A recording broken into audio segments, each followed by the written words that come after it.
BFM Business, Focus Retail, Noémie Vira. Bonjour à tous, soyez les bienvenus si vous nous rejoignez sur BFM Business. Au programme cette semaine, les ventes du petit électroménager en baisse en 2022. Est-ce un contre-coup de la fin de la crise sanitaire ou un phénomène qui va s'installer? Stanislas de Gramont, directeur général du groupe SEB, répondra à nos questions dans quelques instants. Dans le caddie de notre expert, cette semaine, le petit électroménager, un secteur ultra concurrentiel qui se doit sans cesse d'innover pour se démarquer. C'est l'analyse de notre expert Jean-Marc Ménien, directeur général d'Altavia Shoppermine. Et comme chaque semaine, vous retrouverez l'actualité retail d'Eva Jaco. Et en deuxième partie, pour finir, notre start-up cette semaine, c'est la plateforme Cazoo, le leasing du petit électroménager. On recevra Camille Faure sur ce plateau. Mais avant cela, place à l'interview. Vous êtes sur BFM Business, c'est parti. Focus Retail, l'interview. Et comme chaque semaine, je suis accompagnée d'un expert. Cette semaine, c'est Jean-Marc Ménien, directeur général d'Altavia Shoppermine. Et cette semaine, on a le plaisir d'accueillir Stanislas de Gramont, directeur général du groupe SEB. Bonjour. Bonjour. Alors Stanislas de Gramont, les ventes du petit électroménager ont baissé en 2022, sans doute un contre-coup de la fin de la crise sanitaire qui avait fait bondir les ventes. Le marché semble avoir atteint un palier, mais bon, l'avenir nous dira si la tendance est réelle ou pas. Après une année record en 2021, le groupe SEB a réussi à tirer son épingle du jeu avec un chiffre d'affaires global de près de 8 milliards d'euros. Alors la résistance, elle est différente selon les zones géographiques. Ce chiffre, il est essentiellement dû au dynamisme des ventes en Chine, en Eurasie, car en France et en Allemagne, on voit que le chiffre d'affaires il a un petit peu dévissé. Est-ce qu'il s'agit d'un rééquilibrage, selon vous, ou d'un marché qui arrive à saturation? Peut-être en deux phrases. D'abord, le groupe SEB, donc c'est un certain nombre de catégories de produits, beaucoup de catégories de produits, des marques très connues. En France, Calor, SEB, Moulinex, Krupp, Roventa, Tefal, bien sûr. Donc 80 familles de produits, un groupe qui opère dans plus de 150 pays dans le monde, qui a des positions de leader dans 75% de son chiffre d'affaires, et qui est un groupe familial, multicentenaire, 167 ans exactement, toujours contrôlé par la famille. Donc un groupe qui est très présent dans la vie des gens. Et c'est l'angle avec lequel je réponds à votre question. Nous faisons des produits qui simplifient et embellissent la vie des gens, que ce soit dans l'aspirateur, dans la préparation culinaire, l'aspirateur, c'est envahissant, effectivement. Voilà, les cookéos, mais aussi les centrales vapeur. L'ensemble de nos gammes de produits vise à améliorer la vie des gens. Et de ce point de vue-là, nous sommes sur des marchés dans les pays matures comme dans les pays émergents, qui sont des marchés à croissance soutenue et continue. Donc non, il n'y a pas de pause dans l'appétit des consommateurs pour nos catégories de produits. Donc je reviens à ma question. Pour vous, il s'agit d'un rééquilibrage? Oui, tout à fait. C'est un rééquilibrage temporaire. Et en effet, la France et l'Allemagne ont connu une année 2022 difficile, mais avaient connu une année 2021 absolument record. Donc nous voyons de manière très sereine une activité qui est en croissance continue parce que les consommateurs aspirent toujours plus à acheter des produits de bonne qualité, des produits qui leur rendent service. Par quel canaux vos produits sont-ils vendus et quel canal a la plus grande part? Est-ce que c'est l'e-commerce, les réseaux spécialisés, les grandes surfaces? Partout. Le parcours d'achat de nos catégories de produits est un parcours d'achat assez long. Quand vous voulez acheter une cafetière à grains, une machine à café à grains, c'est une machine qui va coûter entre 500 et 1800 euros pour les plus chères d'entre elles. Donc vous prenez vos informations dans un certain nombre de canaux de distribution, donc canaux d'information, et à chacun de ces rendez-vous avec l'information, le consommateur a ou pas l'opportunité d'acheter, que ce soit sur nos sites de marque, sur les sites des électro-spécialistes ou des grandes surfaces alimentaires ou dans les places de marché ou les pure players Internet. Alors c'est en 1953 que la marque a fait le tour du monde avec la fameuse Super Cocotte. Et en 2015, SEB a sorti ActiFry Smart XL, donc la première friteuse intelligente. Alors depuis, je n'ai pas trouvé de nouveautés marquantes sous le nom SEB. Est-ce que c'est difficile de toujours se renouveler? Nous restons à la page sur chacune de nos 80 familles de produits. Nous avons un certain nombre d'innovations, en particulier dans la partie articles culinaires. Nous développons de nouveaux revêtements, nous développons des produits toujours plus simples, plus durables, plus résistants, plus anti-adhésifs. Nous travaillons, Cookéo est une très très grande innovation. On en a vendu plus de 5 millions depuis le lancement. Peut rappeler ce que c'est? Alors Cookéo, c'est un multicuiseur pression. On en a vendu plus de 5 millions d'exemplaires ces 10 dernières années. Et et nous le renouvelons tous les ans avec des versions digitales, des versions à écran tactile, etc. Donc on a une activité d'innovation extrêmement soutenue. Nous dépensons près de 300 millions d'euros par an dans l'innovation et nous avons plus de 1500 personnes dans notre communauté de recherche et développement. Vous dites 300 millions d'euros chaque année. Est-ce exact que l'entreprise renouvelle un tiers de ses produits tous les ans? Bon, j'imagine que ce ne sont pas de nouveaux produits, ce sont des améliorations. Alors il y a tout, il y a des nouveaux produits, il y a des améliorations. Nous sommes dans une industrie très compétitive et nous devons sans arrêt être à la page et au rendez-vous des attentes des consommateurs. Les consommateurs sont toujours curieux, avides de nouveautés. Les consommateurs sont toujours curieux, avides de nouveautés.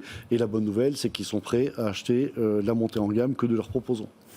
Et y a-t-il une limite justement au côté numérisation, digitalisation? Vous parliez d'écrans digitaux. Alors on imagine que sur un Cookéo, c'est très très important. Maintenant, est-ce que le fait que l'aspirateur qui devient autonome, bien entendu, c'est un progrès, mais le fait qu'il soit connecté, est-ce que c'est aussi important que ça? Ou c'est simplement une innovation La valeur est relative en fonction des catégories. D'une manière générale, le consommateur est attentif à ce qui améliore la prestation de service. Et la prestation de service était, jusqu'à il y a quelques années, de réussir la tâche, donc de faire une cuisson sans accrocher ou sans brûler. Et de plus en plus, nous faisons des produits qui permettent aux consommateurs d'améliorer le côté, par exemple, sanitaire ou régime de leur préparation. En Chine, nous faisons des cuiseurs à riz qui qui réduisent le taux de sucre du riz avant la cuisson. Donc, quand vous êtes diabétique et que vous mangez du riz 2 fois par jour, eh bien, ce cuiseur à riz vous permet de continuer à manger votre plat préféré en limitant l'absorption de carbohydrates. Oui, j'imagine donc que c'est effectivement, c'est pas l'innovation pour l'innovation, ça répond vraiment à des évolutions d'usage. Et j'imagine qu'en fonction des générations, les modes de consommation évoluant, vous devez être très soucieux d'anticiper justement ces nouveaux modes.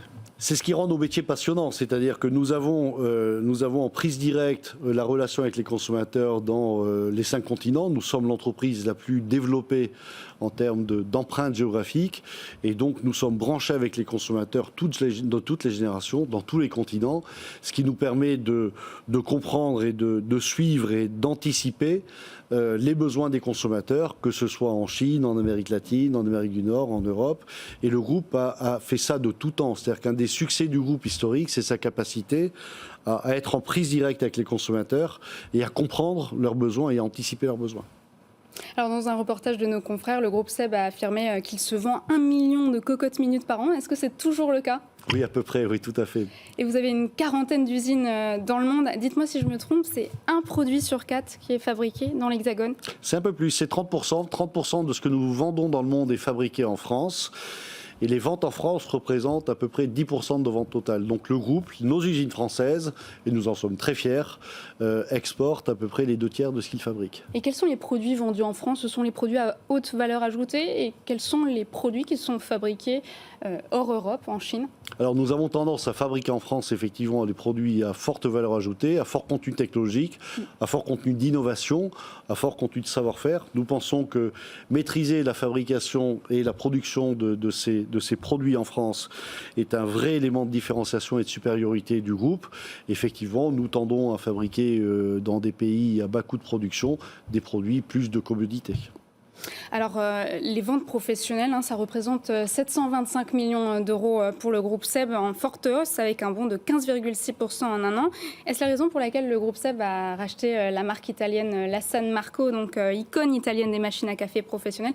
Est-ce que c'est afin de développer cette activité professionnelle en forte hausse? Nous avons développé cette activité par l'acquisition de WMF et Schaerer en 2016, qui nous a mis un pied important, puisque une position de leader dans les machines à café à grains automatiques professionnelles avec les marques VMF et Schaerer. On a renforcé ce dispositif par l'acquisition de Wilbur Curtis fin 2018 aux États-Unis. Effectivement, l'activité professionnelle est une activité que nous voyons en forte croissance, en fort développement sur tous les marchés du monde. C'est une activité qui se développe aussi bien en Chine qu'aux États-Unis, qu'en Allemagne ou en Europe au sens large. Et la San Marco, qui est une entreprise italienne familiale traditionnelle, nous permet d'apporter une corde de plus à notre arc en nous donnant accès à des machines plus traditionnelles, professionnelles, avec des brevets et un savoir-faire absolument unique et tout à fait intéressant. Donc vous allez intensifier ce développement. Alors SEB, c'est aussi une entreprise responsable qui a mis en place un service de réparabilité de 10 ans. Donc le groupe s'engage à conserver pendant 10 ans en moyenne après l'achat toutes les pièces détachées techniques, la quasi-totalité de ces produits. Donc avec cette réparabilité de 10 ans, vous vous attaquez à l'obsolescence programmée. Comment fonctionne ce service et comment vous définissez votre entreprise comme une entreprise responsable? Est-ce que vous prenez aussi en compte la consommation d'eau, l'électricité, l'énergie en général de tous vos produits? Alors la préoccupation, on va dire, sociale et environnementale du groupe ne date pas d'hier. On a été précurseurs. Dans les années 70, on changeait les joints des cocottes minutes. Donc la réparation fait partie de l'ADN du groupe. Et on a très vite travaillé pour rendre nos produits réparables. Rendre un produit réparable, ça veut dire qu'il est démontable, remontable, que les pièces détachées sont disponibles et qu'elles sont disponibles à un coût accessible. Nous avions à Fauconnier-et-la-Mer, dans les Vosges, un atelier de stockage et de distribution de pièces détachées qui sert 6200 réparateurs dans le monde, qui a 8 millions de pièces détachées en stock. Ouais. Et maintenant, nous garantissons la réparabilité pendant 15 ans de nos produits. Et de manière plus générale... Donc c'est plus 10 ans, c'est 15 ans. C'est 15 ans maintenant. De manière plus sur les produits électriques. De manière plus générale, le groupe a une politique sociale et environnementale qui s'appuie sur 4 piliers. Le respect de la personne, les droits fondamentaux sociaux, agir pour le climat, donc des initiatives multiples en termes de réduction de l'empreinte carbone. On a inauguré à Omegna, en Italie, un parc solaire sur notre usine d'articles culinaires. C'est près du lac d'Orta, c'est très très beau. Sur l'usine d'Omegna. Et puis, donc la réparabilité qui aujourd'hui est une attente des consommateurs et qui demain sera un must. Nous pensons que nos produits peuvent avoir une deuxième vie, une troisième vie, une quatrième vie, à condition que nous les concevions et que nous les fabriquions réparables, ce qui est le cas de 93% des produits de SEB. Et puis l'innovation durable, c'est une innovation sur laquelle on fait de l'éco-conception. Très brièvement, parce qu'on a presque fini. L'éco-conception, c'est l'ensemble des matériaux, des processus, des emballages mis en œuvre donne une conception et une fabrication plus écologiquement responsable qu'une innovation traditionnelle. Vous avez aussi une nouvelle opération de recyclage sur 6 parkings des magasins Carrefour. Tout à fait. Merci beaucoup Stanislas de Gramont. Je rappelle que vous êtes directeur général du groupe SEB. On passe tout de suite au journal du retail avec notre journaliste Eva Jaco. Focus Retail.